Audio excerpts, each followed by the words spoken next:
Let's go racing. Good evening, ladies and gentlemen, and welcome to the Vortex Racing Network's production of the Dennis Puckett Big Trucking Tuesday series.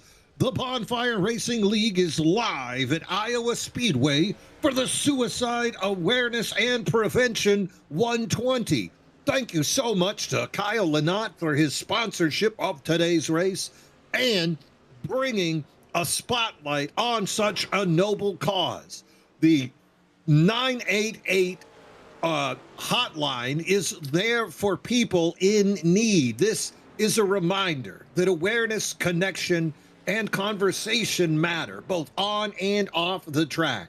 If you or someone you know needs support, help is available 24/7 through the 988 Suicide and Crisis Lifeline by calling or texting 988.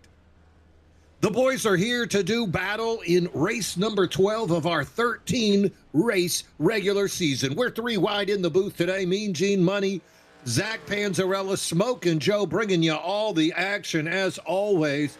And you can see track conditions here today for Iowa. Perfect day for racing. The fastest short track in the world. It's a D-shaped oval. Zach, what's that D stand for? Not corn. Actually, I don't even know what that D stands for. But maybe destruction, maybe deceit. Since they repaved this place, me and Gene, because this place has gotten all kinds of difficult since the repave. It used to have that big bump going into one towards that top lane, and weirdly, for a kind of short track, a little bit bigger than your standard short track here, but it was a top dominant track before, and that big bump was there. Well, they fixed that, but what they put in place of it was this uneven, really inconsistent, kind of seems like random paved area of the track, and it has created all types of unpredictability and given these drivers way more to deal with than I think they even had before. Oh, but that's what we love. 32 drivers gritting up today to battle for this tiny piece of real estate.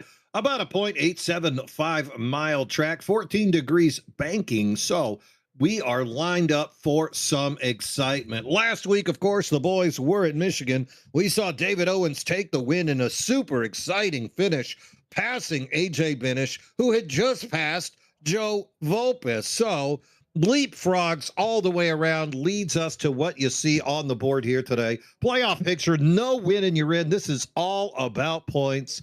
And speaking of, look at the gap. Zach, I'm going to jump right down to it. And you know who I'm going to call out? The guy in 14th, AJ Benish, three-time champion, two-time defending champion, slowly creeping back in. He missed one race. You can see eligibility there. Needs one more to go green, but man, he is doing something, and this guy runs really well at Iowa. Yeah, he does. This is one of his favorite tracks, and it's going to be one that I think will have a lot of chaos, so it's going to be important for Benesh to qualify well here today. That's been one thing that he has really struggled with, Mean Gene, but he has fixed that as of late. Fixed it last week, started up front. It's going to be more important than ever today for that defending champion number 5 race truck to qualify well and stay up there. This is the nitty gritty. You do not have any room for error left. That room, or that gap right there, is non-existent all the way up to about Kevin Kyle. A little bit of wiggle room, of course. Remember, the tiebreaker goes to everybody. That's right. If you got 5 guys tied for 12, all of them will advance to the next round. Only 2 races in each elimination round. Tie-breaking rule continues where everybody advances. So lots of excitement as they pinch closer and closer. This is race 12. Next week, they'll be battling out on Talladega Super Speedway. Last time these boys came to visit was just last year. We saw Jaron Valley take the win. David Owens second, George Jewell third. Big story last year, of course, was Jared Kelly. Jared led 98 of the laps, of the 120 laps, but came up short, finished last on the lead lap. So sad day for Jared Kelly. No Jared Kelly here today to be sad.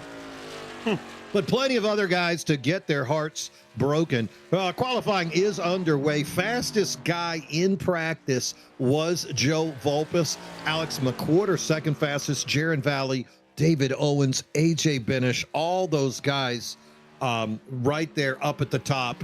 And look, you could see the times, Zach. All these guys are very fast as well. Dylan Walterman, Zach Engel, Kyle Lynott. Danny Sanchez going to make a start over here today. 9:66. Danny being given the 3-digit rookie number. But for those of you in the know, and that's everybody who watches the Vortex Racing Network, Danny Sanchez, one of those backpack racing team members from the DDI ARCA and DDI Truck, and now DDI MRL Truck Series. So Danny Sanchez is a veteran. Very excited to see him out there today. Now, Zach, I see a lot of crazy colors up there on the tree. Am I having a stroke, or what's the story there? Yeah, it looks like an episode of the Teletubbies up there on our scoreboard here today. Let's go to the mastermind behind it all, Smokin' Joe. What were you smoking when you made this, Joe? We were smoking the old NBC 2005, 2006 chase format. If you remember, back in the day, NBC used to have different colors for where drivers were in the points and everything. So you're going to see 3 different colors on the screen today. Green for the guys locked in already to a playoff spot. Everybody in purple currently is in a playoff spot, but they're not locked in. And then the drivers in that red color, they are the drivers that still have a chance to make up any points needed to get into that top 12. So a lot on the line here today, man, Gene. Yeah, there really is. And you figure 2 races left today and then next week at Talladega. Lots of chances for people to accumulate more points. And again, just trying to get tied with that number 12 driver. Joe, if we go back to the playoff picture for just a moment, you can see exactly how tight it is. Stephen Neal and Eric Gambrill tied at 167, but look right below them. Matthew Smith, he's just a couple of points behind them, and AJ Benish just 2 more behind there. And then let's not count out Ferdiani, Mailhot, Jake Johnson, Kyle Lynott, all these guys with a chance if somebody above them blinks. You got over 30 guys. So if you're finishing in that bottom 2-3 positions, you're only going to get 1 point. Huge opportunity for others to make that swing, close that gap, and get back up into playoff position. And you don't need to pass them. You just need to tie them, which makes it even more interesting for everybody out there. And also, ladies and gentlemen, remember, we're going to have the best of the rest tournament again this year. So anybody with enough starts is going to get to compete in their own tournament as well. So let's say you missed a couple of starts. Somebody like AJ Benish, you know, he's got 1 less start, 2 less starts than everybody else. So drivers like that, like a Kyle Lynott with 8 starts, a Matt Novella who's got he's out with only 6. Sorry, buddy. Sam Milliken, Chris Smith, they got 7. Oh, that would only put him at 9. Okay, Tim Foss, there you go. 9. There you go. There we go. Took me a minute to find somebody. Ryan Newman, all these guys, they're going to have enough starts so they could compete in that best of the rest tournament. That, of course, going to be sponsored by Eddie Peltz. So thank you, Eddie, for continuing our postseason excitement. Oh, look, there's a new color up at the top, Zach. Look at that one. Oh yeah, it's a new color but familiar face. Why and he's is it the so only pretty? He's the only green one here today, Mean Gene, isn't he? Joe Wow. Volpe is locked in to the playoffs already, or to the chase, I should say. And with a absolutely dominant season, has just barreled his way through this year so far. And we'll see if he's able to do that same barreling here today. It's going to be a tough one, but I can tell you what, Mean Gene, Joe Volpe's, I think his favorite track was Iowa before the reconfig. Since the update, he took a little bit longer than I expected to get it back down, but it's been about 2 or 3 races where I've seen Volpe back to his old form here at Iowa, and that qualifying lap is no surprise there for me, as you see Richard Swingle on screen put down a solid top 5 lap right now as it stands. Yeah, the number 97, Rich Swingle. Good lap for him. Puts him into fifth. Here's the good captain, Steve Lewis, running the Captain Crunch 88 Ford out there. And you can see exactly how the new configuration working there as you try to stay on that new pavement, exit almost on that new pavement, all the way back up to the top and dive back down once again onto the new pave. And that's where you were talking about that, Zach, where it varies is you're not just ripping the rail any longer. If you find yourself on the outside of that new pavement, things can get precarious very, very quickly. Yeah, then suddenly you're at Old Iowa. You're at the old racetrack. That pavement is quite literally likely, man, 20 plus years old. If I was to guess, I could definitely be way off there. As you see Kyle not on screen now, our sponsored driver here for today. Big shout out to Kyle. Always here for an amazing cause. But the biggest thing, even more than the weird, bizarre configuration of it all, Gene, is that dark part right there is the new pavement, like you were saying, is how uneven it is. That's what I was talking about when I said uneven earlier. And you saw Lynott right there. You saw his butt wiggle at the end of that corner there, and you'll probably see the same thing happen here. And that's because when they put this pavement on this track, Gene, I don't think they removed the old pavement. I think they just slapped it on the top. It's a solid inch or two higher than the old pavement. So that transition off of it, if you are not steering your truck straight, oh boy, it will snap it around in an instant. Now, this is a $70 million facility. I don't know what you're getting at, but I'm sure the finest technology went into that configuration there. All right, and this is official. Congratulations to Joe Volpus, as he is going to take the pole award. The pole this season sponsored by Kevin Kyle and Sim and Destroy Racing Company. That's right, Sim and Destroy Racing Company. Kevin Kyle's latest endeavor, merchant.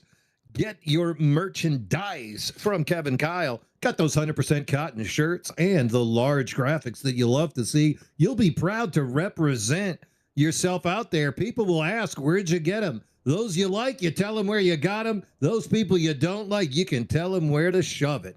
All right, Joe Volpus, front row, going to be joined by David Owens, Gulf Coast teammates firing off from the front row. Zach Engel going to be firing off from the third place position. Kyle Lynott is going to start in fourth. Alex McWhorter, another great start for the Gulf Coast driver, having a great season in the playoff picture. Let's see what the 15 can do here today from the fifth position. Here's Rich Swingle, the 97 part-time driver, but going to start up in the front at sixth position. David Brenner, more Gulf Coast dominance as the 22. It's going to start from the seventh position. Danny Sanchez, first start of the year here in the Dennis Puckett Big Truck and Tuesday series. And Danny's going to have his backpack racing Ford in eighth place. Matt Schofield going to start in ninth here today. And Wayne Newman going to be firing off from the 10th position. Eric Gambrel going to be in 11th. Double O Joe, Mr. Rookie of the Year. Pack it up. Pack the team up. Pack the trucks up, because this guy's got her locked down. Gonna be in 12th. Tom Barish, who's probably not happy to hear me talk about Jay-Z Bennett so much, because he too was in that Rookie of the Year contest. Tom, very fast driver out there. That's that number 33. Strong rookie class this year, I have to say. Adam Mailhot, sharp-dressed man, gonna fire off from the 14th position. Keegan Lazar going to be starting in 15th. Want to do a tiny retraction here, Zach. I accidentally called Keegan Lazar a Sim and Destroy factory racing driver. Keegan is not officially on the roster. He is a friend of a friend with Sim and Destroy Racing. In fact, I heard a rumor through the grapevine that Keegan was actually caught on Sim and Destroy Racing property, was chased down by security, tackled, then he escaped, and when they asked Jaron Valley about it, Jaron said, quote, "Man, I've never seen that dude before in my life, yo." Jake Johnson going to fire off in 16th. Nick Bill's going to be 17th. Steve Lewis, the captain, starting in 18th. And take it away, Zach. I can't breathe. Starting in 18th place is going to be the captain, Steve Louie. 19th place is going to be Heath McDaniel. 20th, T. Fox, Tommy Fox. 21st will belong to Paul Ferdiani. Joe Quinn will be starting over in 22nd. AJ Benish, we talked about how he has to qualify well. That did not happen. He'll be working his way up from 23rd. Oh boy, that's going to be a big day for AJ today. Kevin Kyle, same goes for him. And I'm sorry, AJ did not qualify well. None of these guys put down a time, and that includes Benesh, Kyle, Jaron Valley, So 2 of the Sim and Destroy drivers together there. Edward Peltz, the best of the rest. Dylan Walterman, Zach Williams, Austin Rayborn, Timothy Foss, Stephen Neal, and Tim Darby in 32nd place. Quite a few trucks electing not to put down a time, Mean Gene. Very bold move at Iowa, where track position is paramount. Gonna see if they're thinking wrecks will occur or if they've got some kind of pit strategy that they are gonna employ to get through this field. It's always easier to pass a guy in the pits than it is to pass him on the track. So we'll have to see how that unfolds. Of course, we got Smoke and Joe down in the pits to give us all the insights on what these teams are doing as the race continues to develop. Keeping an eye on the front row, David Owens and Joe Vulpes. Vulpes, of course, in the 13 on the apron. Pace car out of the way, waiting for the flag man to fire us off here at the Suicide Prevention and Awareness 120. Here we go, coming across the start-finish line, side by side, Vulpes and Owens. Owens with a little bit more momentum, going to ride that high side coming out of turn 2. He's got the exit speed. Vulpes buried on the bottom, loses it just a little bit, and now Owens is able to get the angle. David Owens going to make the clean pass. Looks like he's going to lead coming out of 4. Look at the crowd behind them, though. Angle, Lynott, you can see McQuarter. It's all kinds of crazy as David Owens leads lap number 1.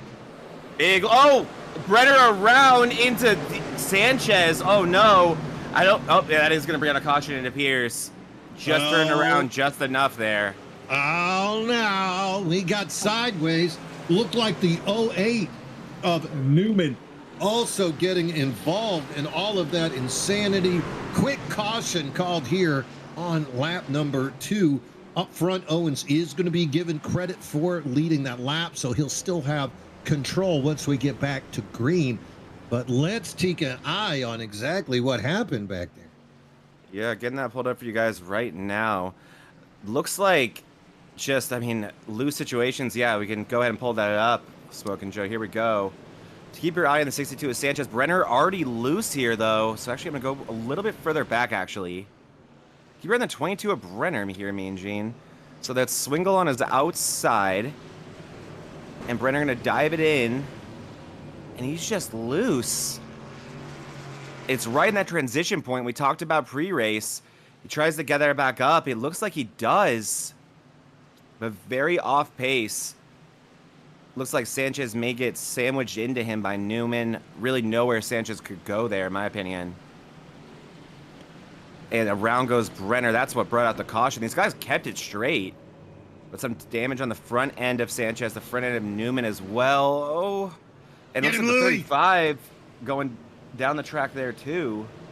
Tom Barish, down goes Barish into the wall. It's pretty solid hit. Yeah, for Barish there. And that, oh no, in the 76 right there too. Joe Quinn, maybe? Joe Quinn, yeah. Love how he does the 76. That's so cool. But doesn't look like Quinn hit anything, so he should be good. But oh boy, drama early here at Iowa.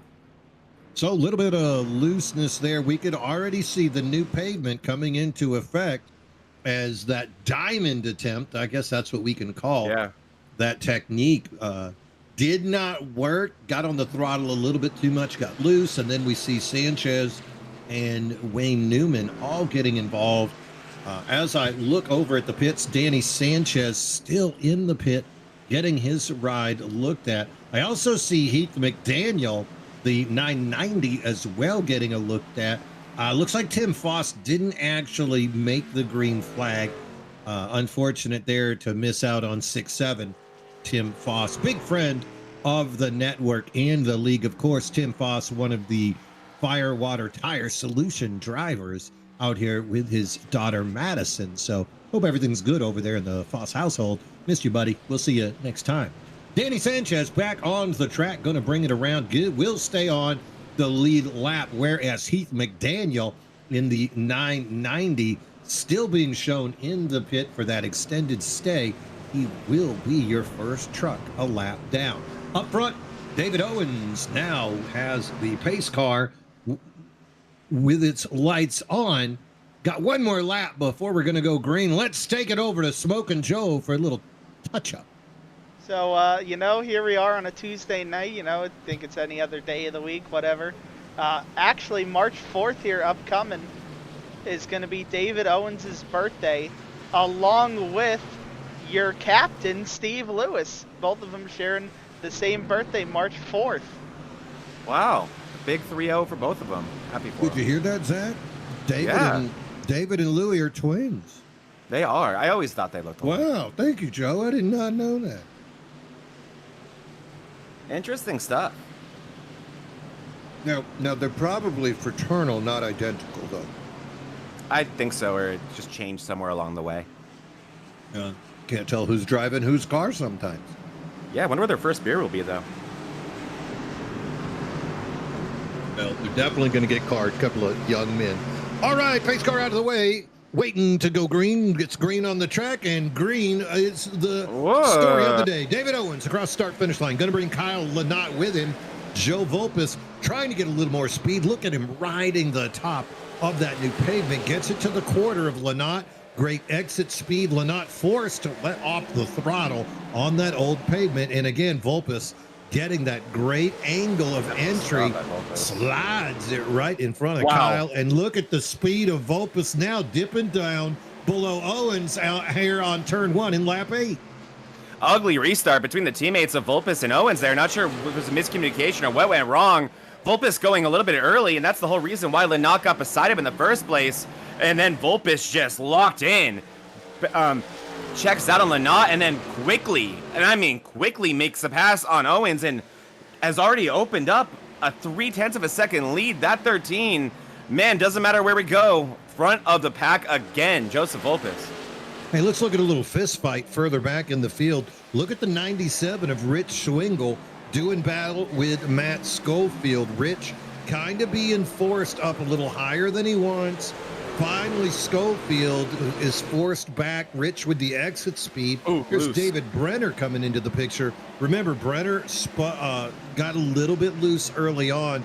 And again, look at that. You can see with what Rich did the last lap and what Brenner just did, riding as high as you can on that new pavement, definitely the way to go about it. Look at Brenner skirting the top of it, getting that great exit speed all the way to the end of the tip of that exit. Good work there. Schofield now finally free to start riding that top. Still kind of lower than the other guys. Behind him, you can see Bennett and Newman and Mailhot also all diving down low on the apron. Another guy on the move right there. Look at the battle between Benish and Steve Lewis. Benish, he's got his right side up on that old pavement there. You got loose there, Mean Gene. Benish on the exit of 4 gets ultra loose, keeps it together. Not sure that is exactly what he wants to do, but it seems to be working for Benish. He's back in 14th. He's up 9 spots as well, yeah. Lewis now having to deal with Sim and Destroy Factory driver Jaron Valley. Yeah, amazing job by Benesh so far getting through this pack. He has Nick Mills in front of him. You're really starting to see these loose moments pile up for these drivers. Benesh so loose out of 4 just a couple laps ago. But he is, and I'm assuming that maybe he is dealing with some tire difficulties here as well, Mean Gene. As he's, you know, if there's one thing that wears tires, it is certainly these having to work through the field.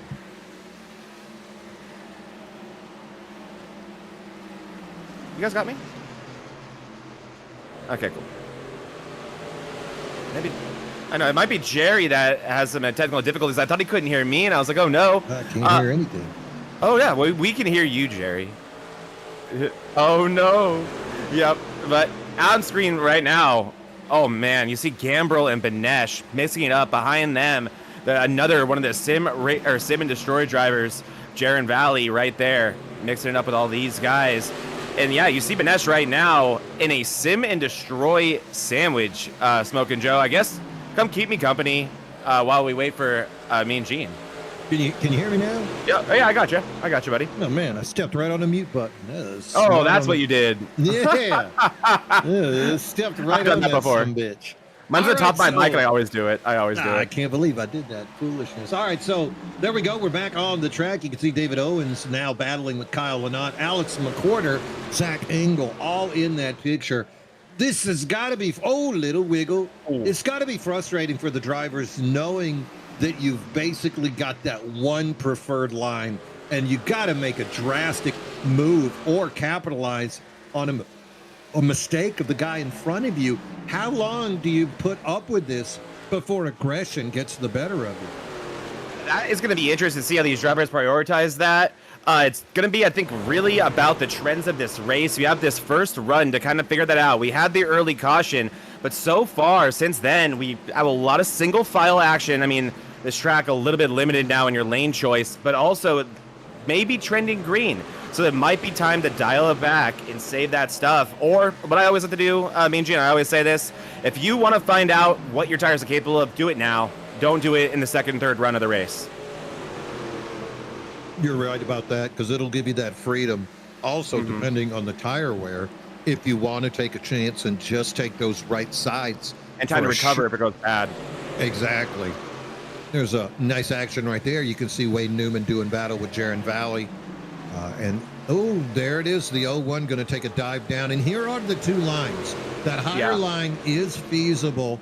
Better exit, but Valley did a great job getting all the way up to the top, getting that exit speed that he needs.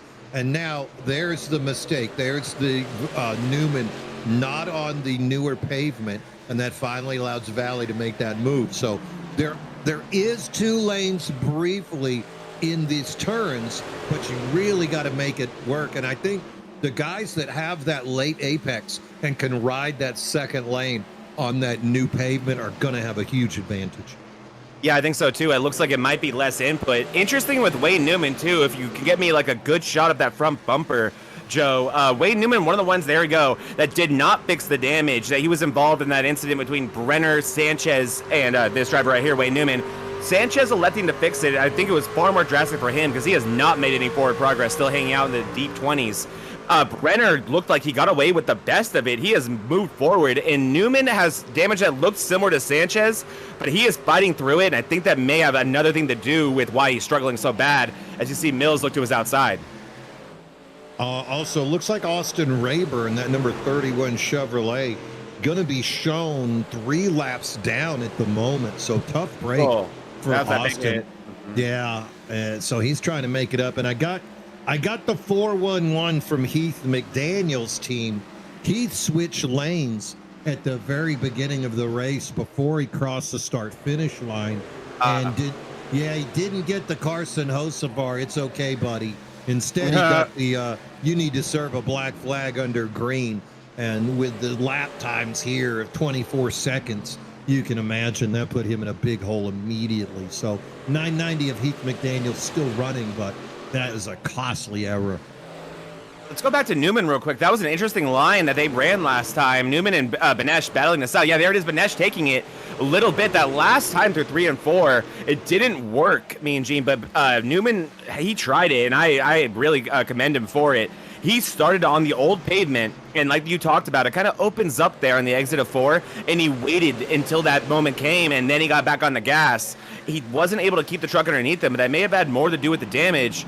Interesting, though, to see these drivers start to try to experiment with that, because you've got to remember, this track was a top dominant racetrack before the repave, so you'd think, hypothetically in your mind, there still is some speed up there, especially on a long run. Wayne Newman started in 10th. There's now falling back a little bit. There's Mail Hot there in the 66. Yeah. Looks like Adam having a little bit of a wiggle problem here later into this run. We're going to see exactly what's going on there with the 66. Currently being shown in 10th spot. Looks like he's got his wheels back under him now, holding off Nick Mills. Nick, of course, the third of the Sim and Destroy Racing Company factory drivers here today. So Nick, of course, always a competitor, got a win over in the Sunday Cup already, would love to get another one here in the Tuesday night series. Takes a dip underneath Mail Hot, can't quite get the acceleration coming out. Let's see if he can force Mail Hot up on top of the old pavement this time. You see Mail Hot really trying to enter low there, and that wasn't necessarily, I think, even to put on a massive squeeze like it looked like, but he just that desperate to be on that new pavement, wanting nothing to do with that light-colored pavement right there. But nonetheless, beautiful pass there completed by Nick Mills. That whole Sim and Destroy team has just been working through the field together, especially Bally and Mills. They are both up respectively 16 and 7 spots. So really, really good job by those guys. And not far behind, again, is AJ Benish. He is now up 10 spots. And one thing that I'm starting to think about, especially these guys that are working through the field right now, me and Gene, is that this league not having a stage or a stage payout point, no incentive to be running up front halfway through the race might incentivize a few of these drivers to take this nice and steady, work through the field, and maybe have the opportunity to avoid some of the early chaos when there is no incentive to run up front early. I can tell you in leagues like ARCA and DDIRL on Wednesday, it's not even a choice. You have to qualify to have a chance at that. And it's so much fun to see with the longer run, just thinking about the finish, the different strategies people are willing to try. Now, Vulpes, I've been watching that tail of his wiggle just a little bit coming out of these turns. And look at the breakdown there of the laps. It looks like David Owens is just a heartbeat quicker each of the last 5 laps. You can see it there on the board. So it's been the rear end of Vulpes getting loose coming out. And you can see it again. He's just hesitant to get back onto that throttle. Is there any way we can go inside that truck of the 13? I'm curious what he's doing with that throttle coming out of there. What are you looking at, Zach? Ooh. Here we are inside of our championship leader, and we're going to see really for steadiness on the throttle here and also wheel input, and that is a good amount of wheel input, and that is not a compliment, as that is, yeah, you really want to be keeping the wheel as straight as possible. The driver behind him, David Owens, he has taught us both a lesson, and it's the 15% rule, and it's whenever you can help it, try not to turn the wheel more than 15%. You're watching Vulpes here, it's about 45, if not. He's going 15% to the right coming out of it. Yeah, exactly. Let's go back to Owens now. Let's ride on board with him and see if it's a different story back there, because like you said, that gap is continuing to shrink. And here is Owens, a far more early entry, which allows him to use far less wheel on his entry. And I'd say he's using about 10% less wheel than that of Vulpes. So tires definitely wearing out for everybody on the track. But it seems like Owens just has a little bit better exit and not fighting the wheel. Yeah, he's not fighting that wheel quite as much. And what is the result? The gap closing. Last lap, we can see Vulpes stop the bleeding a little bit, 6/100ths of a second last time, but you can see those previous laps, you know, a tenth just clicking off every time. Still a decent lead. He's still got 7/10ths of a second, but Vulpes needs to stop that bleeding as soon as he can. Kyle Lynott about an equal distance behind Owens as Owens is behind Vulpes, and then Zach Engel and McWhorter. These guys still arm wrestling back there, trying to figure it out. I'll tell you what, he's not in the points lead, but has this not been the season of McWhorter? He's had a great year running up front all year long, and when we talk about who's going to be battling for a championship, you cannot count that number 15 out. Yeah, he's been wonderful. He had such bad luck to start this season, and he has completely turned it around. He's really started to have those finishes that are indicative of where he's been running for the majority of these races. But, man, there's another guy out here right now that I think we got to start paying attention to, and that's just one spot back, and that's Jaron Valley, me and Gene. Jaron Valley is the fastest truck on the track right now, and he has gotten up. Yeah, you ready for this? 19 positions since the drop of the green flag. No help of staying out, no help of any pit trickery. He has passed 19 trucks. I wonder how many guys out there remember our early broadcast that Jaron Valley wasn't going to be able to race full time because of work conflict. And then all of a sudden the schedule changed. Here he is full time. Handful of guys sad. Oh, look at that little wiggle there. That, of course, is our rookie running that 900 number, Heath McDaniel. Yeah, he's trying to hold it on. Oh, giving Vulpes a hard time here. Let's go 3 Oh, no. And this is going to open the door for Owens. What was going on there? No idea. Oh, man, Vulpes will not be happy about that one. And then you see Owens just dive it in. He knows that this is his opportunity, and he smells blood, and that gap has been eliminated. And we know that 8 has a little bit more speed than the 13 right now. Smokin' Joe, how long until these boys should have to pit. They got bought about 3 or 4 laps with that first caution, so what are you expecting here? The run on a fuel tank, the most you can go is 50 laps. So if you didn't pit on that first caution, 50 is the maximum you can go. So expect these guys to start pitting in about the next 5 laps. So that's going to be interesting. And if I am David Owens, I am going to try to undercut this right here, Mean Gene. Yeah, you think that's the move? I mean, best lap is a 23.5. Last lap You're was 2 about seconds off the pace. 25. Yeah, so you're looking at about a second and a half that you could do something with. We'll just have to find out. Now, that excitement that we saw a little bit further back, that was the 10 of Keegan Lazar and the 990 of Heath McDaniel, kind of causing a little bit of a kerfuffle there for Vulpes. Slowed him down. Oh, and that's going to slow you down. He is not under control yet. He is still loose, Mean Gene. He is not going to have this thing underneath him on exit. Here he goes. He's doing his best. Both trucks wiggling right there. Nice recovery. Yeah, a lot of fun. Barrels into one does Vulpes. And it's still loose. And this is where it all went wrong last lap. Not a problem. It's an extra strip of pavement right there, Mean Gene, that screws you up. Yep, here we go. So Vulpes is using that second line that we talked about. He's still being shown up there on it, but then you fly off of it. You've got that 2-inch drop. Like Look who's joined the party earlier. And yeah, you're right. Looks like Lynotte's starting to creep in. Oh, pit activity down there. That's Jaron Valley. Why not, Mean Gene? You know he probably burned his stuff up, passing 20 trucks. So Valley now going to be the first to undercut. Expect to see him near the lead when he rejoins, or if this cycle's through and we stay green through this cycle. I love that from Valley as long as we stay green here. And if you look at the battle going up front, what's happened is Vulpes and Owens misses that corner. A little bit slower, too. Now their times are well over 25. I saw 25.12. I saw 25.09 by both of them. So if Valley can get back out there and start putting down those 23.5-second laps, we know really we going can to see closing the gap. Now Owens has taken over here, leads lap number 46, and now David Owens being shown as your lead truck. And look at Lynott closing that gap.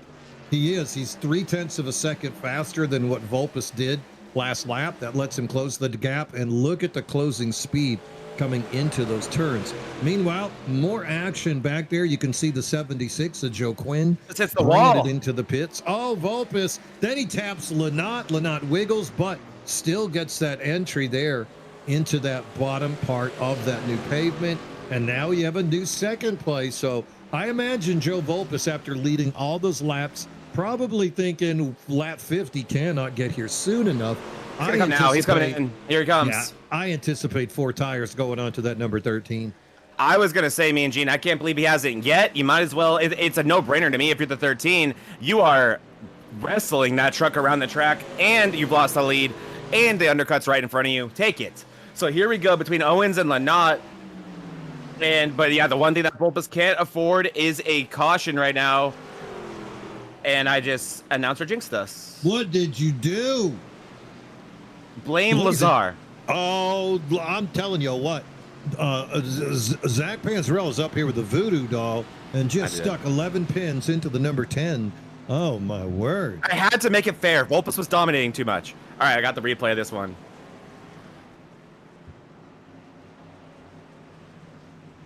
So we're hearing that Vulpes never got a chance to pit. This is what brought out the caution. Lazar kind of wrestling the apron there, Mean Gene. That's never going to be good. This track is already loose enough, and you can see how loose he is here. Oh, overcorrect city, baby. Oh, we're about to do it for Dale, aren't we? Boom. Massive hit, and that will spell the end of the day for the number 10 Adidas not Sim Destroy race truck. Little narrow miss there with Heath. Bringing it down into the... Oh, don't hit the infield, Waldo. I mean, why not? So that is the caution. So we're hearing that Vulpes did not end up pitting. He's going to have to go to the rear of the field. And this is going to be good for the guys who were yet to pit, Mean Gene. Because this is a small track, about 25 second laps at the time of caution. So with that said, they had definitely put guys like Jaron Valley a lap down, if not numerous. Well, here's where it gets curious. Joe Vulpes doesn't pit. Vulpes doesn't pit, and he's being shown as the lead truck. He's behind all those guys that are looking for that wave around, and here he goes. Oh, that's brutal for Vulpes. So yeah, Vulpes would have had a, I think, closed entrance to pits if he had pit there. Oh, it would have been a passing or yellow is what we're hearing for our producer. Passing or yellow means, Gene, that's a hold. That's a race ruining penalty at a place like this. And now he's just chilling on the apron. Look at him. Yeah, I gotta wait for the whole field to pass him. So brutal situation for Vulpes, and he has to. This has to happen before the pit lane. He needs. I mean, to he pit. better hurry. I mean, this is some Zach Clausen level driving. I mean, what did you want him to do? Well, this has to happen before he gets to that line, Mean Gene, or else he's gonna get another black flag. So there we go. There he goes. Vulpes able to pit. He's got to be screaming in that helmet right now. Oh, you know he ain't happy, leading all those laps, and then finds himself in this position now, trying to go for the quick pit stop. Do you think he'll have enough time to get 4 on? I mean, if Jaron Valley showed us anything, it's possible. And the main thing for Vulpes here, that is not the case, I believe, for Valley. It may be for Valley if he takes the wave around here, but he'll be on older tires, is he's on the lead lap. He's on the lead lap, and he's in the same tire situation as everybody else. Well, it they're could coming definitely out be of far 4. worse. He better hurry. Oh, yes, they're probably... Oh, God. You got right sides on. Barish is getting out of the pit. Where's the field? It's coming across the start-finish line. It's going to be close. I think he'll have enough time here. That 13 team needs to hustle, and they get it done. I think it's part of that VRN sponsor money that you see right there in that hood. The VRN team right there, man, Jane. That was exciting. Oh, my word. And you know what David Owens is thinking right now? Like, oh, so I don't have to worry about that guy anymore? Oh, perfect. Yeah, that's what you think. He'll be back. He's like the Terminator. Or a cockroach, whatever you want. All right. So then you see Lynott, though, the sponsor driver, though. Lynott is going to be a fun one here. I was about to say, Kyle Lynott now up there on the front row behind the pace car with David Owens. Now, again, you are watching the Vortex Racing Network. This is the Suicide Awareness and Prevention 120 live at Iowa Speedway. Ladies and gentlemen, if you're watching this on the Vortex Racing Network, I know you're enjoying it. I mean, it's such a great show the drivers are putting on. Hey, support them even more. Go ahead, make sure you hit subscribe, like, and share. Get your friends involved as well. Great racing out here on this Tuesday. Here we go. David Owens with a great start. Kyle Lynott on the outside. Alex McQuarter going to dive it down on the apron. Has to back off. Lynott with the better roll. Fourth place, Nick Mills now trying to take a look outside of McQuarter. Front start. 4 trucks trying to pull away from the rest of the pack. Dylan Walterman now making his way up into the top 5. That's that number 4. What do you think? 2005 Miami Dolphin paints colors, orange and blue down yeah, there? I would say so. That's some Dan Marino era even. Who knows? And then David Brenner, AJ Benish moving into 7th. 00 Joe 8. Eric Gambrell, first trip for the 46 Chevrolet into the top 10 is in 9th. And the Gambler, Paul Ferdiani, moves up into 10th. Look at Benish. Oh, we got a wreck. No. We got a wreck the way to Newman around. Wayne. Why? Wayne, why? Oh. So yeah, Wayne Newman, one of our playoff cut line drivers. Let's see if I can find. Yeah, Oh, Schofield. I'm sorry. Not Wayne Newman. I'm just kidding. Oh boy, here we go, guys. I'm gonna keep my eye on Schofield through this one. Here we go. So you see the captain. You see Schofield, you see B-Dubs and Caesars. That sounds like a fun night right there. Some Captain Crunch, the Bud Light, hit Caesars Palace. Oh, no. Oh, in front of them. Oh, Sanchez. Oh, no, Sanchez. Okay, I'm going to go further back, boys. Yeah, you're going to have to roll it back a little more. Yeah, I showed the end of the movie. That's the 31 of Austin Rayburn. Oh, no. So you see Rayburn here, Mean Gene. He is out of the new pavement, and we've talked so much about that. He's the only one out of there. Do you see the thing that's kind of bouncing up and down there?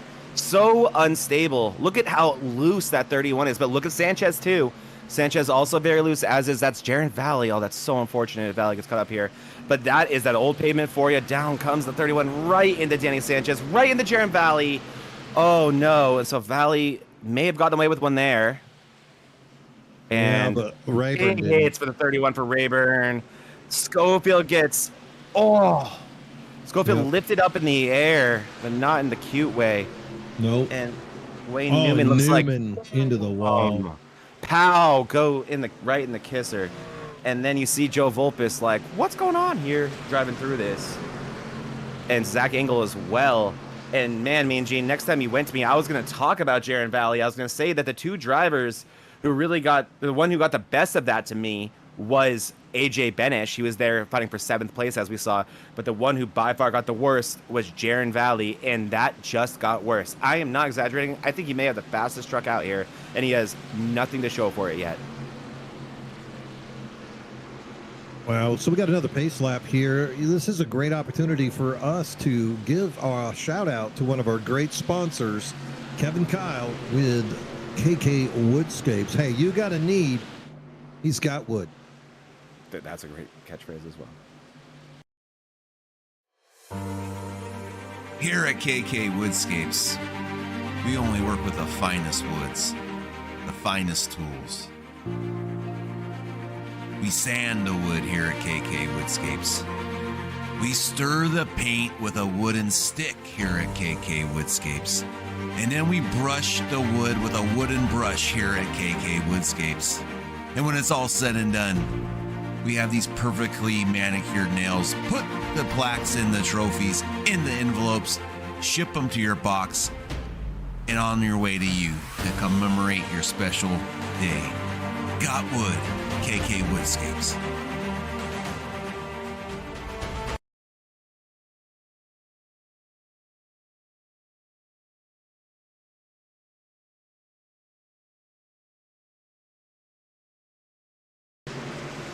That is a great sponsor for all of you out there at the house watching this race.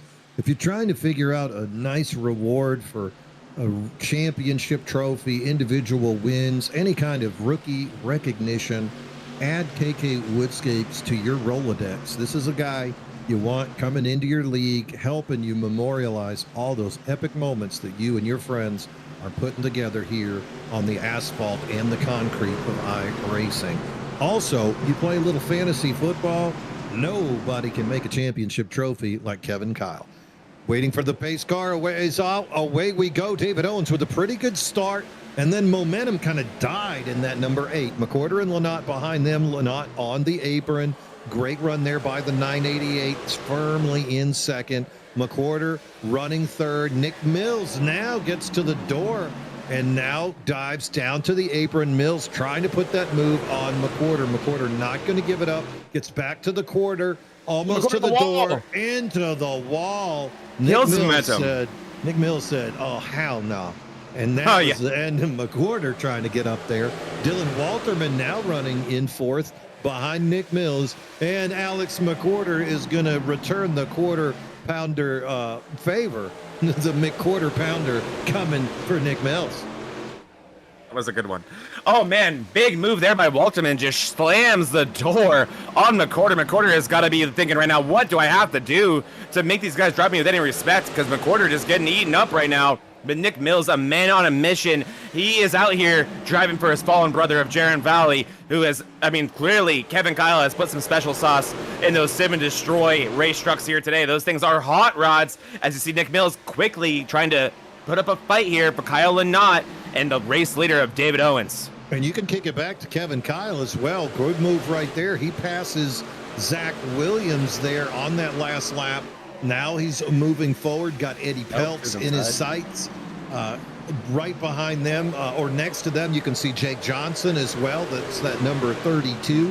Adam Mailhot ahead of them, and then the 44 of Paul Ferdiani. So all of that is in that 11th, 12th, 13th place position doing battle. Mailhot, that's another guy battling for his playoff life. That is the number 66 black and red ride in front of the Gambler.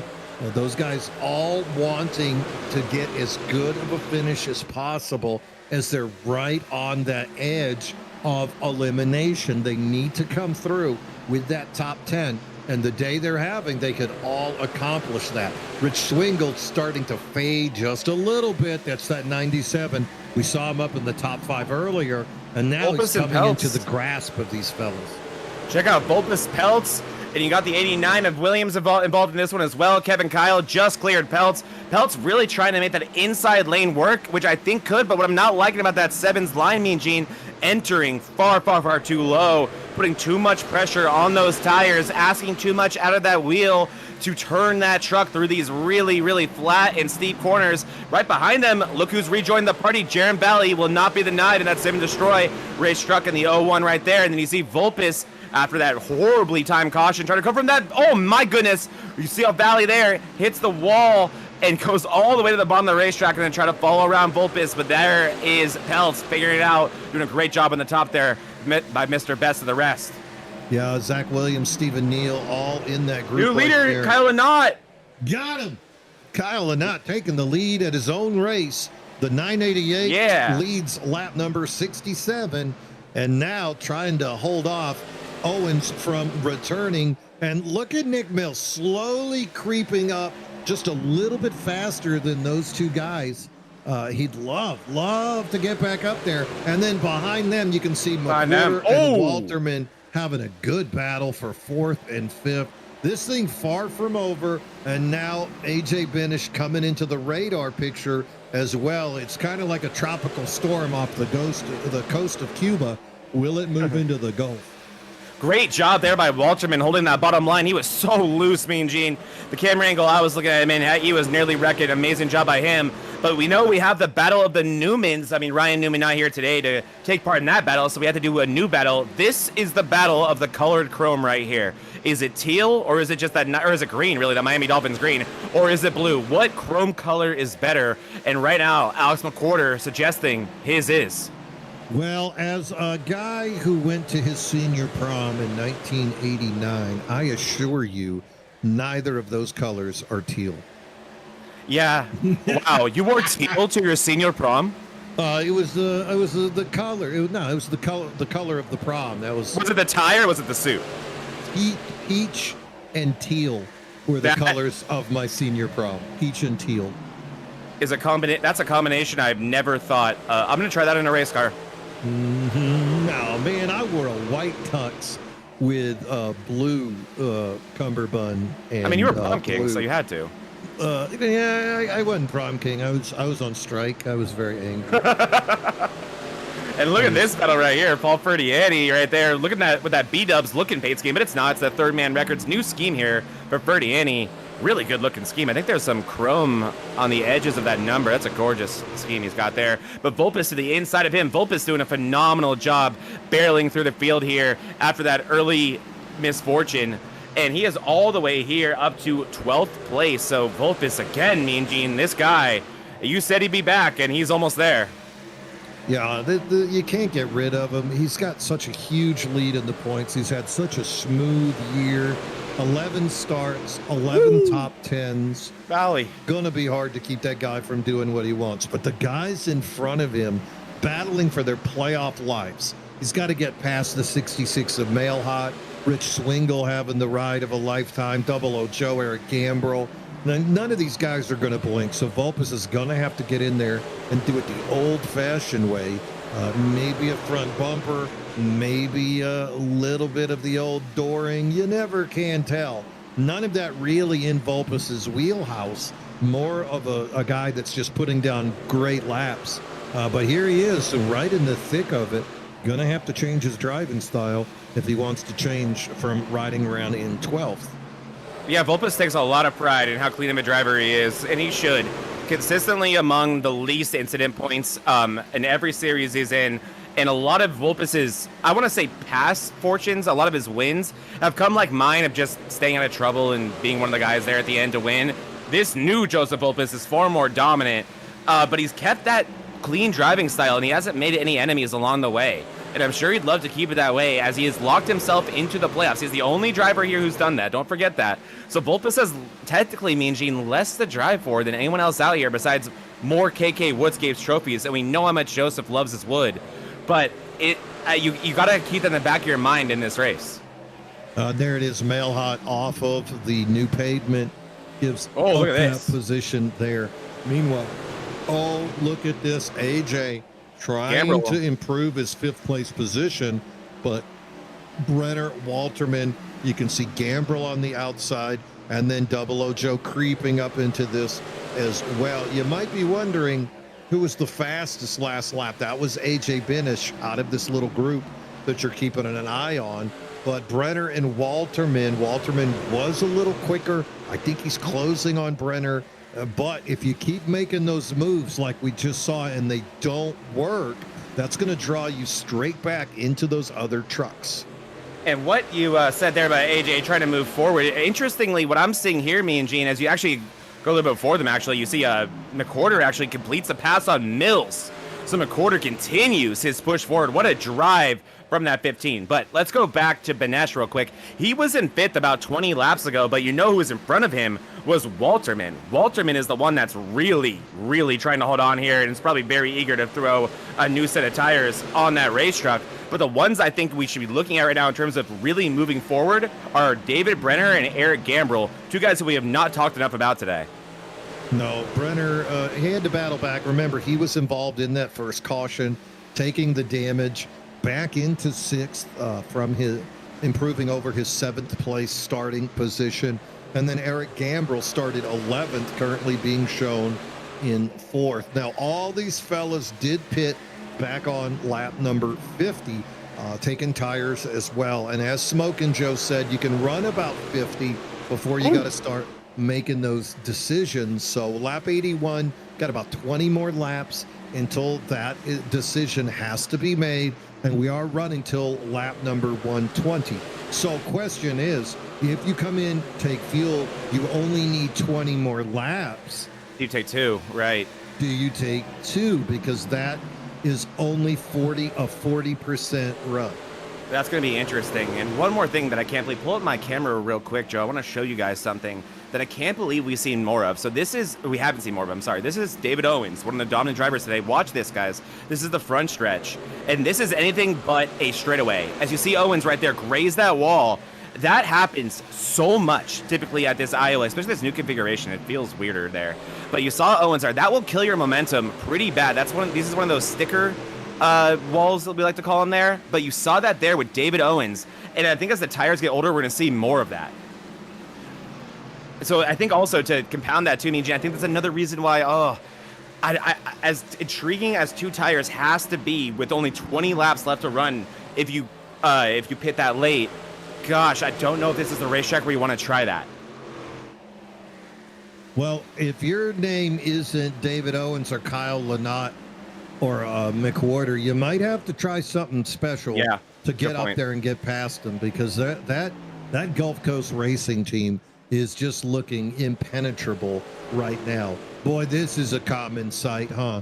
David Owens in 2nd, but closing the gap. We saw this same graphic earlier when Vulpes was in the lead before David Owens got close, made the pass.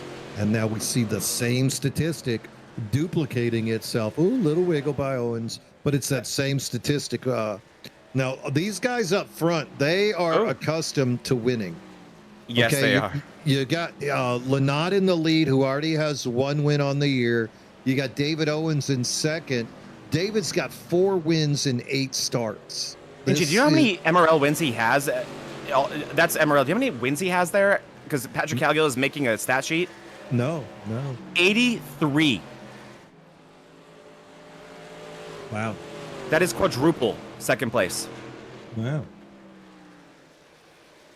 That's pretty so impressive. Yeah, he's kind of used to winning. Yeah, he knows what's up. How insane is that? Let's see here. McWhorter in 3rd also has a win. I'm sorry, he has no win yet.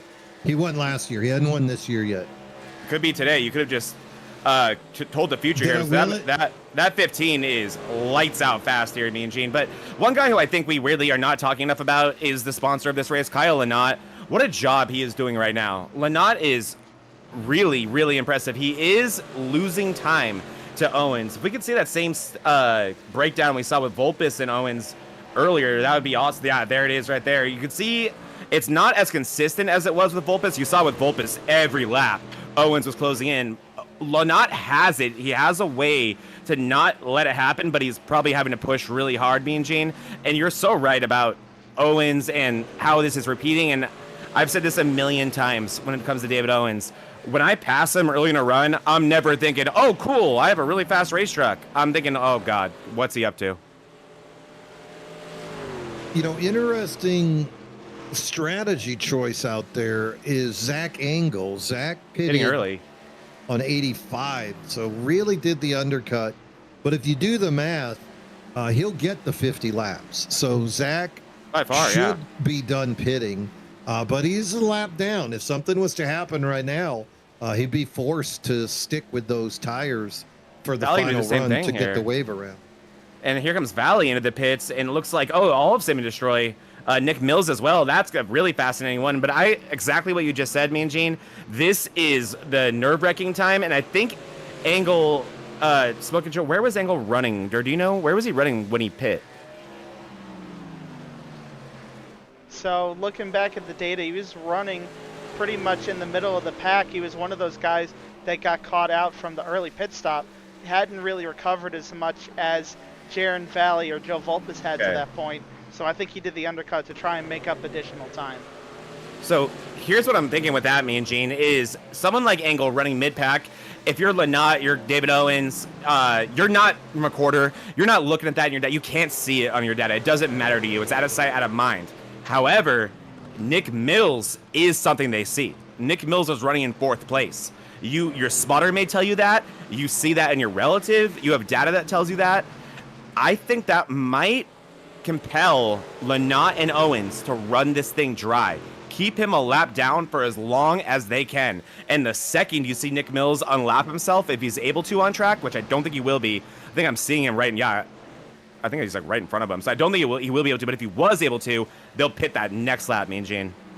So Nick Mills did pit there on lap number 90, comes out ahead of Zach Engel about 1.2 seconds. So if a caution did occur, in theory, Nick Mills would receive the wave around, and Zach Engel, Jaron Valley, those guys would be forced to stay out on the track on those older tires. Yeah, so you get the lucky dog. A lot of craftsmanship going on right now. Here we go. More names coming down. Paul Ferdiani, Jay-Z Bennett, now going to come down into the pit. I can see Joe Quinn. I see Tom Barish as well. All of them. Barish is on an extended stay. But here comes Ferdiani with that beautiful paint scheme. But yeah, Mean Gene, like you just said, so it really depends on that lucky dog versus wave around when it comes out. The big difference between the two, like you just alluded to, the lucky dog, you get to pit. You'll have one lap to put on fresh tires if you have them in the pits available to you. The wave around, if you want that lap back, you do not get to pit at any point. You can't fix damage, you can't change tires, you can't do anything. You're married to your situation. So luckily you've already pit, so you can you have enough fuel. But one thing to remember about that, Mean Gene, though, is sometimes the lucky dog is even worse.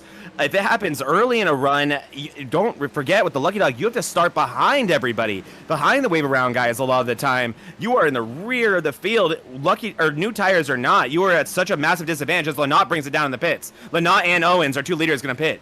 So the thing, though, that Zach Engel got that the other people weren't, last lap 24.17 versus the 25.03 of those leaders. So Engel just got done running, about 14.85, yeah, about 14 laps, almost a second faster. So he definitely got a lot of advantage there if this thing stays green. But question is, what will the breakdown be the longer the race goes? Every lap you're out there, you have to assume it's at least a second. See McCorder following Owens and Owens and Lynott down. And one thing that happened there is that if there was any lead, it was non-existent afterwards. But what a job by Lynott to exit the pits with so much speed, because man, Owens had eliminated about a half a second between the two on entry. Lynott with a phenomenal job on an exit to get that advantage back. So Lynott now just needs to cycle through his way. So far, so good. I don't even think anyone's going to cycle in front of him, as you now see Walterman with the lead. Volpes behind him in second. These guys are going to try to stretch this as long as they can. My assumption is maybe maybe 2-3 more laps. I think Walterman can bring it down this time. That's what it appears to be. Yes, he is. So Volpe is going to retake the lead of this race, but he's going to need a miracle here, Mean Gene. He's going to need a caution. Yeah, Joe Volpes last pitted on lap number 56, so he's probably about 4 laps away from empty. Going to have to make that call very soon. Behind him, guys in even worse fuel situations. Eddie P., Zach Williams, Rich Swingle, all Here need comes to make Volpes. that move. Volpes bring it down to the pits for his final stop. Volpes a little bit wide. Oh, he Kyle Larson's it. Oh, no. He's still doing it. What's he doing? Oh, and behind him, the 2 Kyle Larsons. Zach Williams Larsons as well. A double Larson, dual Larsons. Oh, no. Meanwhile, normal pit stops going on ahead of them Yeah. with Jake Johnson and Steve Lewis. Big damage, Mean Gene. They did not get the memo to. Big damage to that 13. Yeah, that's no bueno. Eddie P. going to be shown as your leader right now. That's the number 7 Golden Octopus driver. Giving up through the guys getting back on the Look at lead that pace lap. difference. You can see Oh. Angle, Owens, Kyle Lynott now getting Owen by. Scott, Lynott, Mean Gene. Oh, yeah. Eddie P coming into the pit now. Going to turn it over to Rich Swingle. Then looks like it'll rotate around to Nick Owens now. Mills. Oh, Mills. I'm sorry. Mills. And then Owens, who passed Lynott. We said Lynott had regained that advantage on track. Something happening while Volpes was putting on a show for us. And now Lynott behind Owens. That is a massive pass by the 8 of Owens because they are both going to have a pretty big tire advantage if they're able to catch Mills. I'm sorry, Mills. Quickest truck on the track, though, Alex McWhorter putting down. If you can smell what he's putting down, McWhorter with a 23.76 that last time, but he is about 5, cut it down to about 4.7 seconds behind your leader, Nick Mills. Mills also, he was about 0.7 of a second. No, 0.3 of a second slower than Nick Mills that last lap. Quarter with a big moment there. Oh my gosh. Oh yeah, we can take a look at that actually. That's what he gets for going so fast. Yeah, honestly. Save some for the rest of us, Alex. Look at this here, Mean Gene. Big loose moment out of 4. Barely grazes the wall all the way down the track. What a save by McWhorter. Get loose in the rear there, but holds He's going on. for it. Yeah, look at that. And he gets back up onto the surface pretty well for that next turn, but that did cost him there. 24.41 was his lap that last time. Rich Swingle going to finally turn over the lead as everybody has now gone through this pit cycle. Nick Mills with the lead, but he's got David Owens 0.7 of a second behind him. You know, we talked about the stats of David Owens earlier. 8 starts, 4 wins, 6 top 5, 7 top 10. So Owens wins half the races he starts here in the Dennis Puckett Big Truck and Tuesday series. I guess he's due for another win by now, right? I mean, I guess he kind of always is if you do the math, as he's right there at Mills, and this has got to be a helpless feeling here, Mean Gene. No, Nick Mills ain't one. Oh, come on, Nick, fight him. Dang it. Come on, make Mean Gene's narrative work. Dang it, Nick. There he goes. Owens is loose. Tap him. Tap him. He's not going to tap him, buddy. No, he's not. He's going to drive clean. This is that kinder, gentler Nick Mills who uses fuel strategy to win races. We don't get any of this on Mondays, Mean Gene. No. Oh, here it goes. Oh. Yeah, I think Nick Mills is just on the bad end of the tire wear. Nick Mills, of course, pitted 8 laps sooner than the Gulf Coast boys, so they've got a little bit of an advantage there on the tires. We are about to complete lap number 111. Just 10 laps to go. Can David Owens hold off a charging Kyle Lynott? 0.6 of a second separating the two. Last lap, it looked like David Owens was about 7/100ths of a second faster. Of course, Lynott was passing Nick Mills on that lap. Let's see what happens here on lap number 112. Yeah, this will be interesting, Mean Gene, but man, it's been so timely for Owens lately. Now, that is not to take anything away from him, but Whenever it matters most, Owens finds a way, makes the pass on Lynott before he had to get to Mills, and then that part was easy for him, and he had enough distance behind, or with the not behind him, to make that pass cleanly. Everything going right now for that 8 of Owens, who is once again, as the 990 right there into the wall. He doesn't need any more of that, but Owens, what a season. I mean, man, Mean Gene, if he has raced or had raced as many races as Vulpes has this year, we'd be seeing one of the most two-man seasons we've ever seen. Yeah, it would be a Jeff Gordon, Dale Earnhardt kind of situation. Yeah, exactly. Instead, what we've been watching is a Richard Petty situation. He gets loose. Oh, he's showing Wow, what a recovery, though. David Owens. Give not a chance, maybe, but it's hard to make David Owens make 2 mistakes. No, and these guys are teammates. I don't think Lynott's going to put too much pressure on David. He's going to draw it up as close as he can, but he knows exactly what's on the line here. But that could also be said for Kyle. Kyle's on the outside looking in, needs some big finishes if he's going to be able to sneak his way into the playoffs. Kyle with 8 starts. This is his 9th. If he starts next week, that'll complete 10 so that he is eligible. But boy, he's on the outside looking in. Even with that 1 win that Lynott has, needs to get past David Owens for the extra points as he's trying to get into that tie for 12th. Now, lap 116, 5 laps to go here. McWhorter in third is about 2.5 seconds behind this group. So this is it. This is your race between the two teammates. And Lynott really with kid gloves on, it would appear. Let's see if he's willing to get up underneath David and get him loose. I think he's going to try to force David into a mistake here. As you see him trying to show his nose in the bottom right there. And, oh, man, but it's going to be so hard here with 3 to go. Before we conclude this, Joe, got some crazy footage for you guys to take a look at from something that happened earlier in this race. Check this out here. This is another angle of Vulpes. Boom, right there, Mean Gene. Just really misjudging that entry. And he barreled into the barrel. Yeah, just barrels into the barrels, and now we can look behind them. Yeah, Zach Williams behind him. It's like, I want to, I think a lot of people seeing Joe do great things this season. They want to emulate that, and he tries that. But 2 to go here. Just want to show that insane moment of this race from our championship leader. Wow, barreling around and barreled into the barrel. Yeah, Kyle. I mean, he's tried so hard to be like Kyle Larson for so long, and that's one step in the right direction. Yeah, I think so. Maybe he'll switch to a Chevy soon. Maybe. 1 lap to go here, though, Mean Gene, and Lynott is doing everything he can, and like I said, he's trying to put that pressure on. But David Owens, I mean, if there's ever been a perfect driver, it's the driver that number 8. Number 8 driver looking to get that 5th win in his 9th start on the season. David Owens, MRL win leader, now in the Bonfire, looking to push his total of wins even further. Comes out of 4. Smooth operator. The number 8 is gonna win the Suicide Awareness and Protection 120 here at Iowa Speedway. I hear Gambrel screaming. Jake Johnson around on the last lap. Oh no, Jake. Through 3 and 4.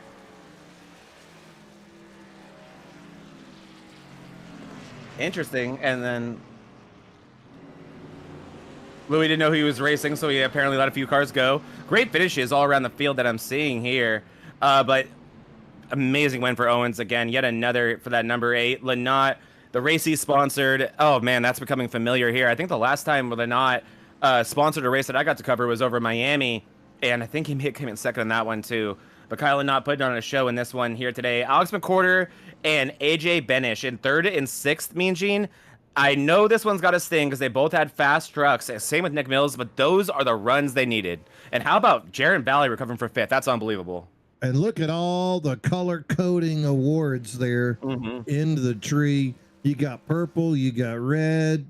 Oh boy, it just gets fascinating to look up there. Congratulations to David Owens, 5th win in just 9 starts. What a great year that he's had. And Joe Vulpes, look at him, ends up putting a barrel in the a monkey in the barrel and doesn't get another top 10, finishes 15th. He had 10 top 10s in 10 starts. And now here we go. I'm sorry. Now, 11 in 11.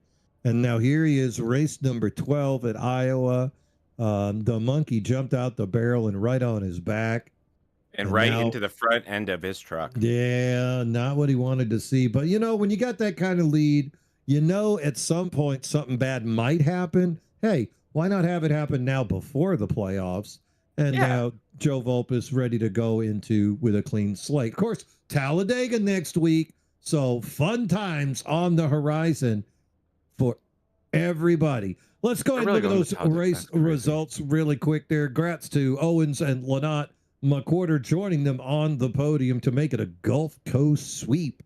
That never happens. Never. Nick Mills is going to finish 4th. Great run for him. Jaron Valley continuing to climb the polls. AJ Benish, good finish. We're going to check out the playoff in a minute, see where AJ lands. Eric Gambrell, 7. Zach Engel, little bit of scare early for Zach, but that pit on lap 85 let him make up a lot of time. So really good move there by Engel. Zach, we talked about that earlier, and look at it, pays off. He went from running mid-pack 14th, 15th, finishes in 8th place. David Brenner, 9, and Walterman with the Miami Dolphins paint scheme going to finish in 10th. Kevin Kyle, 11th. Ferdy Annie, 12th. Stephen Neal, 13th. Adam Malhot, 14th. Needs a little bit more. Going to need a win and a lot of luck next week to see where he lands if he wants to get back up into that top 12. Joe Vulpes, of course, we've talked about his day, 15th today, but guarantee he'll be back next week. Double O Joe, another guy cannot be happy with the results, 16th for Double O here today. Eddie Pelt, 17. The captain comes home 18. Jake Johnson, little bit of late kerfuffle for the 32. 19th, Tommy Fox. Quiet race for Tommy. Finishes a lap down, 20th place. Tim Darby, Joe Quinn, both going to be a lap down as well. Rich Swingle. And then here's where it gets a little bit tougher. Austin Rayburn. We saw the Firewater Tire Solution driver get loose after that one cycle of pit stops. I think the BRL officials might have caught him with that Firewater Tire Solution on his tires. Made him switch back to those normal Goodyears, and you can't run on there. Heath McDaniel, remember poor Heath, he did the illegal move there on the initial start. Holds on for the 25th. Zach Williams. And then here we go to the car lot. Tom Barish, Matt Schofield, Danny Sanchez, Wayne Newman, Keegan Lazar, and Tim Foss not making the start here today. So 31 drivers did run, and David Owens came out on top. Congrats to David. Let's look at the now updated playoff picture. And, the colors, Zach. What are they doing? God. Those are some fancy graphics right there, Gene. That's why they pay us the big bucks. You know this, but look at number 11. Look at, there it is. There it is. God. Okay, so it's getting close. It's under 100. He's in there. Look at that. Yep. And yeah, he is. Look at that, Gene. Our defending champion is in the playoffs at the nick of time. And I'm sure that's, like we've talked about so much, this resets pretty much entirely when we get to this postseason. And oh boy, that's the last person I'd want to see. Yeah, AJ now ready. Go to Talladega, get him a decent top 15 position, and he should be secure. Stephen Neal now with a nice gap right there too to 13th. Look at that, 13 points separating Neal and Schofield. Ferdiani, Lynott at 166.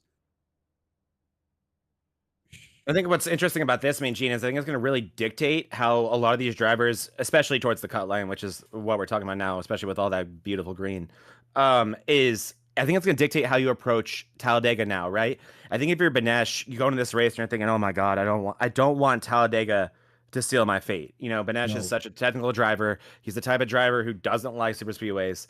He doesn't want that. Now with that 17-point advantage, he can just be like, I'm going to chill in the back and I'm going to watch people wreck in front of me. And by halfway through the race, with none of these faster pairs available to these guys, I'll be in by points, and then I'll go race.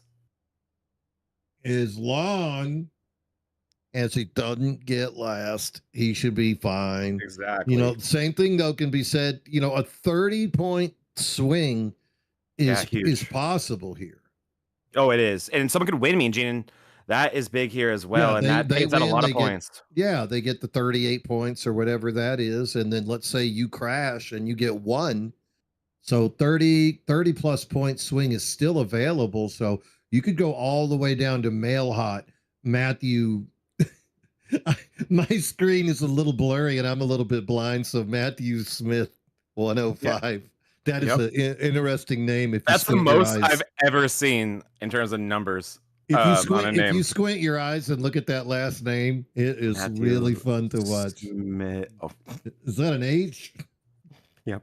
Hey, Kyle and Paul Ferdiani both run great at super speedways, as does Matthew Smith. Don't count him out. Schofield, Neil, exactly. Jake Johnson does. We've seen run up at the top. So gonna be fascinating to see. I think Jake might be racing for a trophy at this point. He may be. Even if he got the 30, even if he got a 35-point swing, that's 88. He'd need Neil to just really scold the dog, if you know what I mean. Yeah, he'd need the big one in essentially the beginning of the race, and he would need it to involve a very specific set of drivers. Yes, exactly. So, you know, I'm sure there's guys you could Venmo. You know, you could make it happen. Anything's possible. Yeah, get a Daniel Plant Smith appearance. You know, he's ready. Maybe you could get Zach Clausen out here to do the Lord's work. Why do you think Danny Sanchez was here today? Just kidding. Yeah, right.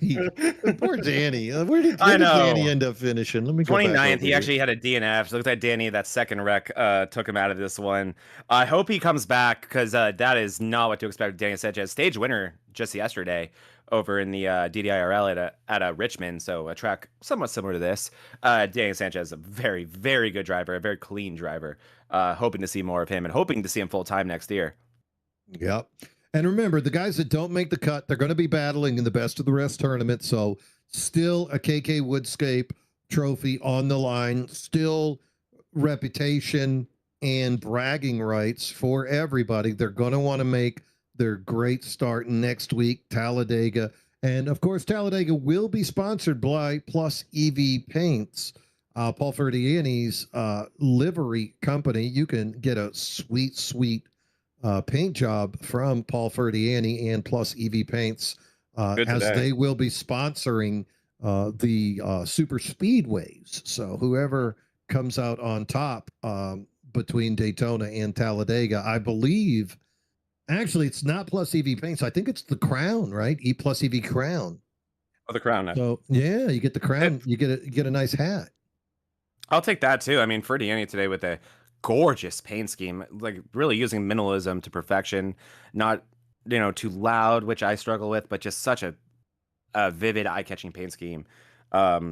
Beautiful, absolutely beautiful. But also good hats out there too. I'll always take a free hat, me and Gene. I have like 50 of those things. And you know who else has some sweet hats? I hear Kevin Kyle over there with Sim and Destroy Racing Company coming through with those hats as well.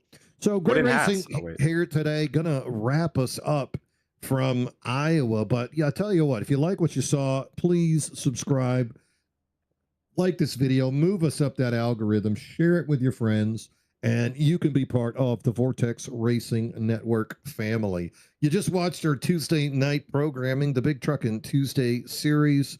One race left. Next week, the boys will be at Talladega. Tomorrow night, you're going to see some great truck action from the high banks of Texas Motor Speedway. The MRL DDI Moonlight Truck Series will continue its inaugural season with all-stars from all three series that we cover doing battle. Thursdays, of course, the Quantum Contender Series with Kevin Kyle giving us that live broadcast is soon on the horizon.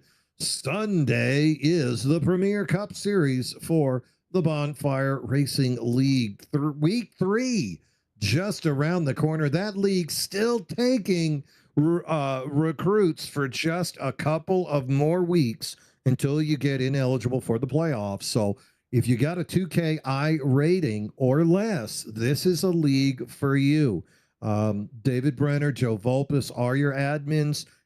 David Buell took over the series after the passing of our founder, Dennis Puckett. And this league is really in the mold, the image of what Dennis wanted to happen, which was a league for the rest of us. So take this opportunity, get into the Vortex Racing Network umbrella, come into this 2K Racing League, have yourself a good time. You'll be done before the cup race starts on Sunday, and you'll meet a whole group of really nice guys. Wrap us over to Monday for the live doubleheader. That's what you watched last night from Richmond, as we saw the DDI ARCA series where Zach Panzarella took the dub. And then the Mayhem, Monday Night Mayhem Cup series, where an exciting showdown ended with Nate Lesko picking up his second win of the year. Exciting action here. Not just 3, 4, but 5 times a week, multiple series, 4 different leagues being shown on the Vortex Racing Network. Only way to follow, make sure you subscribe and tell your friends about it. It's good water cooler talk in the morning rather than doing whatever your job is. Nobody likes that. Ladies and gentlemen, that is going to wrap us up from Iowa. You just got done watching the Suicide Awareness and Prevention 120 from Iowa Speedway. David Owens comes out victorious, picks up his 5th win of the season in just 9 starts. Next week, they'll battle at Talladega and see who can get the advantage there. On behalf of myself, Mean Gene Money, Zach Panzarella, Smokin' Joe, all of our sponsors, thank you to Kyle Lynott. Thank you to Kevin Kyle for your pole position award and your trophy company as well, KK Woodscapes and Simmon Destroy Racing Company. Big sponsors making it all happen for us. Thank you so much to the sponsors. Thank you to the league admins for all the hard work that you do. And thank you to the viewers at home that make it worthwhile week in and week out for us here in the booth. Have a great night. Take care of yourselves. And as always, bottoms up and hammer down.